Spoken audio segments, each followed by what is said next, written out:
everyone, and welcome to Daily Newspaper Analysis, which is presented to you by LawSikho. Today, we will discuss 3 articles. The first article is from the Hindu newspaper, which is titled as "The World is Hardly Wired for Cyber Resilience." So, this article talks about, again, the very famous topic which we have been discussing from so long, that is about the cyber security, and that why it is the need of the hour in the current situation to have data protection laws. The second article is titled as Planning for a Biosecure Future, which is a very nice and very interesting topic, which talks about the biosecurity, or basically the problems which can cause due to various bioagents. What are these and what are the future upcomings that are related to the biosecurity have been discussed in this article. And finally, we have the article from the Indian Express, which is titled as In Defense of GDP as a Measure of Economic Growth. So this article talks about the capacity or the righteousness of having GDP, that is the gross domestic product, as the measure of economic growth, and how far are we able to tackle or inculcate all kind of growths that we are talking about in the nation.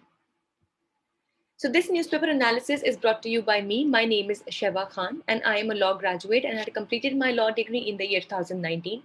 I am a national debater and a public speaker, and here at LawSikho, I'm working as current affairs expert and manager for free content and outreach.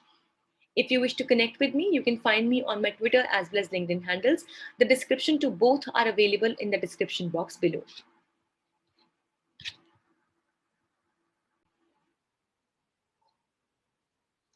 So let's see what is the multiple choice question from yesterday's discussion. Sedition has been defined under which section of the Indian Penal Code? Your options are Section 134, Section 120, Section 124A, or none of the above. You can write down your answer in the comment section below. This is the descriptive question for the day. What do you think that data protection laws, why do you think that data protection laws are the need of the hour? Give reasons for your answer. Also, people, all those who are listening to today's newspaper analysis, please note that now we have a separate Telegram channel, which is specifically for the various kinds of study material, the PDF of this TNA, that is the newspaper analysis, and various other quizzes and all that we take forward. So you can find the link in the description box, or either you can directly scan this QR code, which you're finding on your screen, to participate or be a contestant or be basically a member of the same channel. So please make sure that you have also joined our other Instagram channels that are LawSikho Judiciary, LawSikho CLAT Prep, and UGC Net if you're preparing for these exams as well. Let's start our discussion with the first article of the day, which talks about the cyber resilience. Now, as we know that we have talked enough about the cyber security, the cyber threats, and the various kinds of malware and such activities that have taken place in the recent past, and why is it so much important to have the data protection laws in hand, specifically when we talk about India and when we talk about digitalizing India through programs like Digital India. So as we know that several high-profile cyber attacks were reported from the US, that is the United States, during the past several months. And let's note a few of the most important cyber attacks that took place recently in the United States. As we know that during the time of late 2020, SolarWinds, which was a very, very famous cyber attack that took place in the United States, which was allegedly done by Russia. So it involved data breaches across several wings of the US government, like the defense, energy, and state. And then in the year 2021, there were a series of cyber attacks. So they took place by Chinese group that was called as the Hafnium.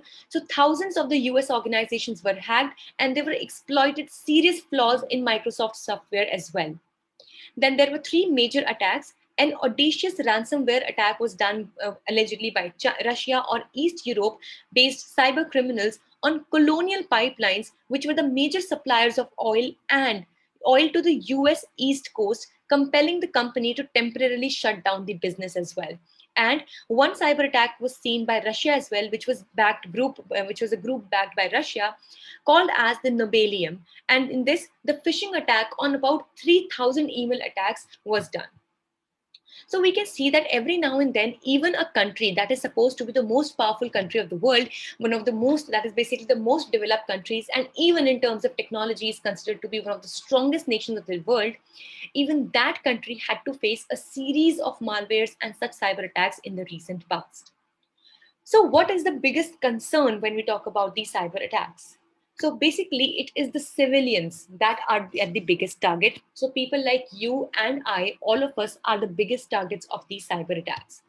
So basically, by using ransomware and phishing, including spear phishing, and that is very certain as the government try to stretch the capability and resources. So basically, when we know that in the times of the COVID-19, it is through the digital media, through various kinds of digital media platforms, that the government also tries to connect with its own citizens.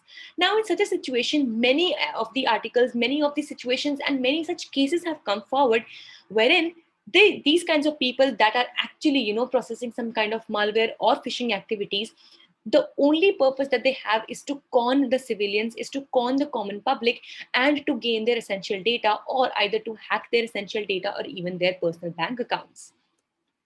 So the recovery cost from ransomware have tripled in India, and also there have been attacks on the healthcare, as we know that a lot of data about people's blood group and everything, very essential data also, is it is luring on various kinds of database accounts, and these kinds of data also is something that is very much subjected to any kind of misuse by these people, and thus. Here, no words, personal information has become a vital commodity.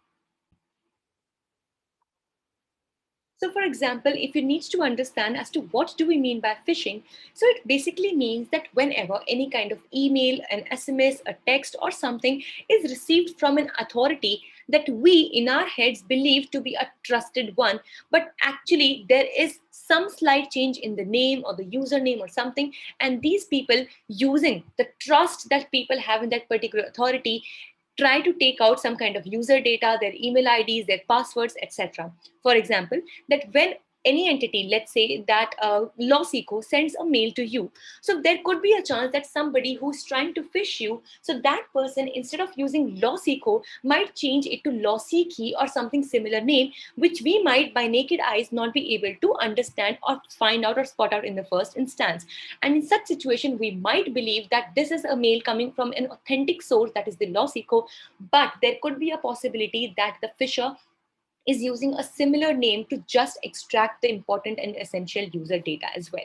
So that is why we say that we need to have a data protection law, and we need to build a zero trust based environment, which means that zero trust on the endpoint devices, on identity, on the network, to protect sensitive data. And ultimately, it should be the responsibility of the vendors itself that they are making sure that whatever software or services they are providing, they are 100% secure, and thus no any kind of such misuse would ever take place when it comes to the protection of data of the users. And that is why artificial intelligence, machine learning, and quantum computing present new opportunities in the coming future. Until then, we have these data protection laws. We should be intelligible, citizens, and we should be aware of such activities that these people try to carry out, be it through phishing, through malware, etc. And that is why we should not click on any random links that we get on our phones, maybe, or when we get such any calls when they ask about our personal data, about our Aadhaar credentials, our bank account details, our OTPs, etc. So please be very careful and do not share these personal information with anybody. Please make sure that you do not share it with anyone. With this, let's move to the next article of the day, which talks about Biosecure Future. So COVID-19 has highlighted the biosecurity concerns of synthetic biology. Now, this is a very important and amazing term that has been used in this article, which is the synthetic biology. Now, where at one side, when we consider and study biology, it means the study, the science of something that is related to the living creatures. And living creatures are something that are natural. But when we add this prefix over here, that is synthetic biology, this would mean that when we try to synthesize the biology or the various agents that are responsible for the natural beings. So that is why this is actually the technology through which various kinds of dangerous bioweapons are created. And even many people, many researchers have also said that even COVID-19 is not something that is accidental or that has come through, the animals or something. Rather, it has also been used by China as a bioweapon to curb down the growing economies, or to bring back or put down various economies of the world. Though definitely this has not been proved, so we should not be believing on this fact as such.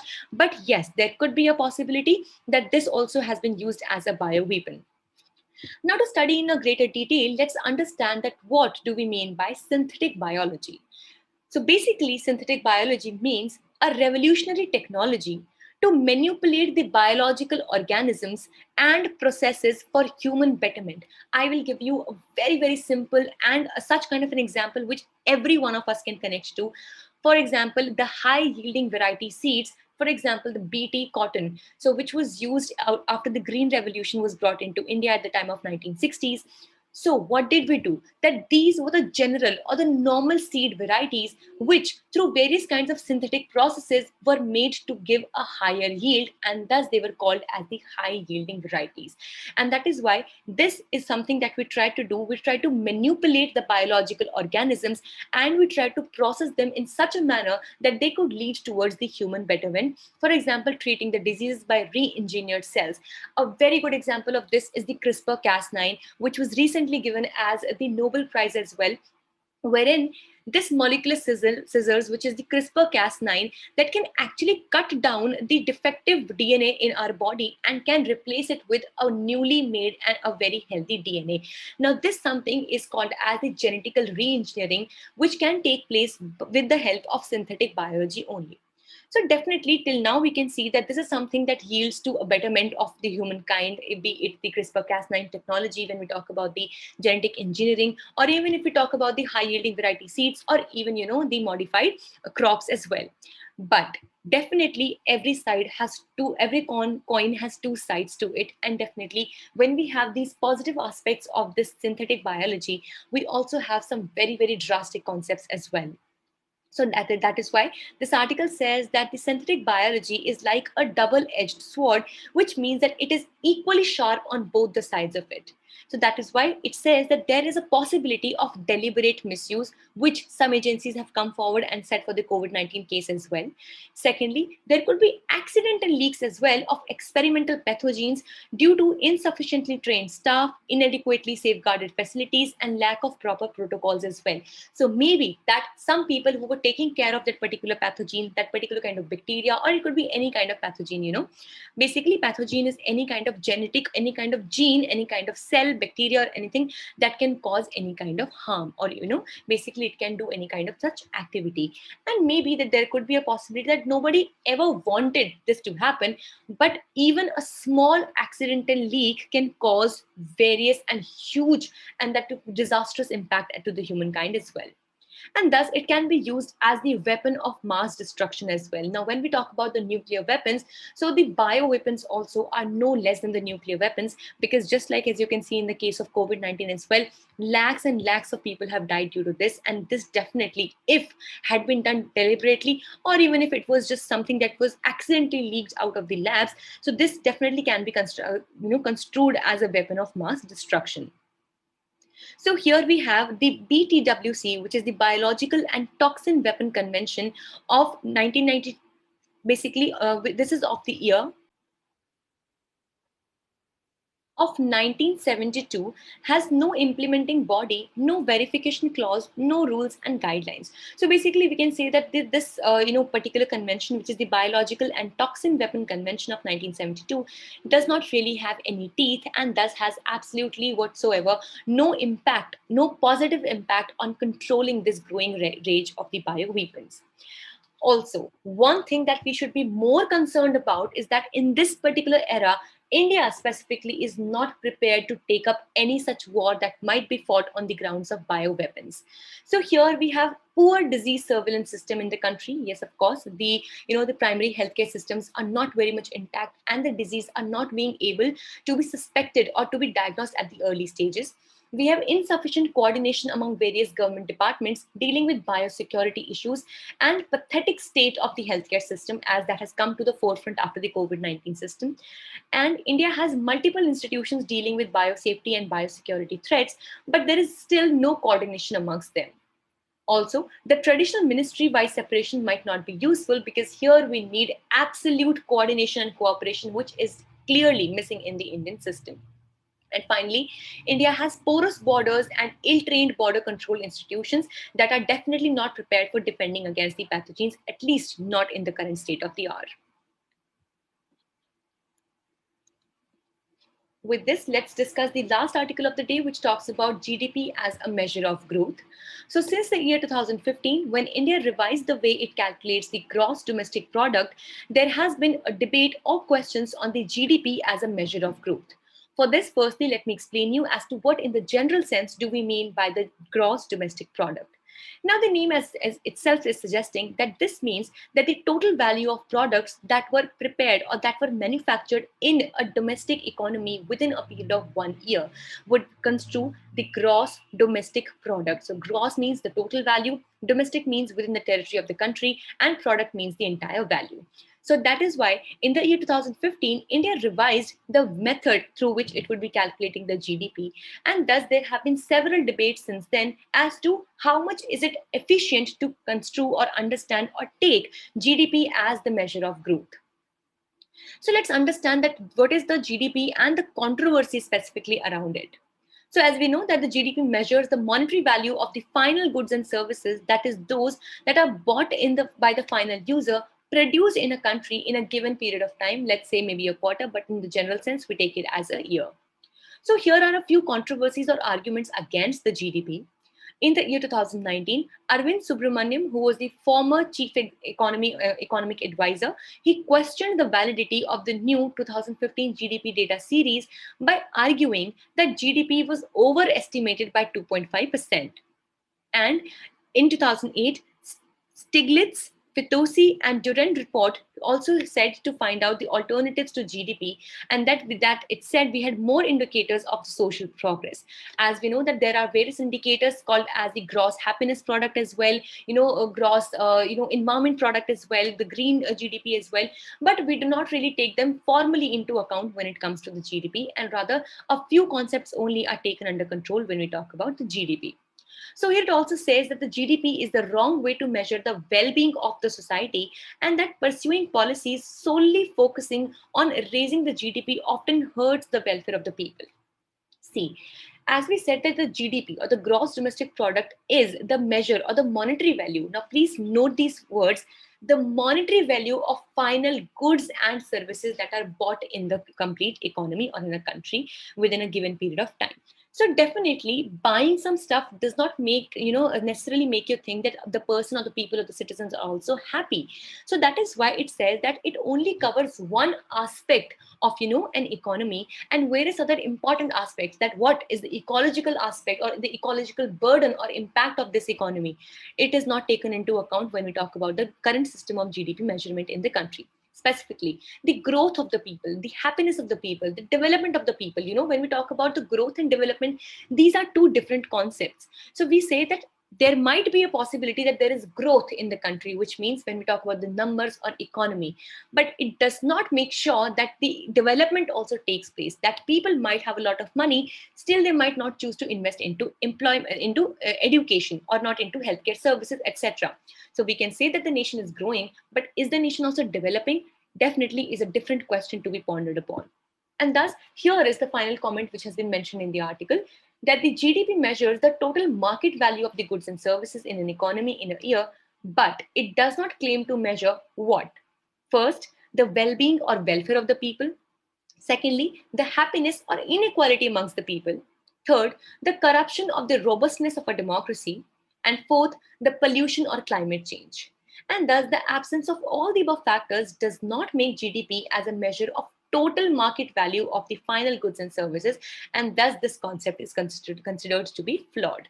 And if we talk about the calculation in India, there are limitations to the data availability as well, and that is why we become very much limited when it comes to calculating the well-being as well as the happiness and corruption amongst the people. So if we talk about the ways to calculate the GDP, so there are specifically three methods when we come to calculate the GDP. First is the expenditure method. Second is the income method, and third is the product method. If you want them to go through in more detail, so you can definitely watch our newspaper analysis in a greater detail, and then you can have it on your own concepts. So this was all for the day. We hope it was a good and informative session for you all. Thank you so much for staying tuned with LawSikho. If you like this discussion, please give it a thumbs up and subscribe to our channels. Thank you so much.